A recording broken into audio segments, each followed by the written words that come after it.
ఈ మధ్యకాలంలో ఆంధ్రప్రదేశ్ అసెంబ్లీలో కొత్తగా ప్రైవేట్ యూనివర్సిటీల ఎస్టాబ్లిష్మెంట్ సవరణ బిల్లుని ప్రవేశపెట్టడం జరిగింది. అయితే ఇప్పుడు ప్రైవేట్ యూనివర్సిటీల ప్రస్తావన ఆంధ్రప్రదేశ్లో ఎందుకు వచ్చిందనేది ఒకసారి మనం చూద్దాం.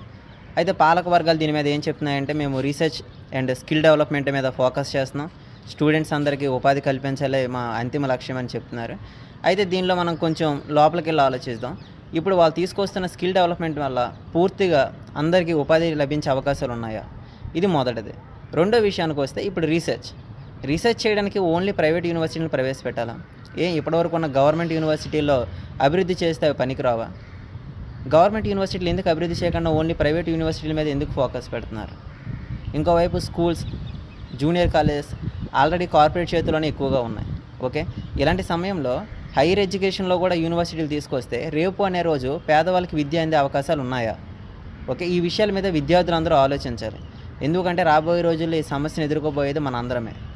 కాబట్టి ఈ విషయంలో విద్యార్థులందరూ ఏకమై ముందుకు వెళ్ళాలి.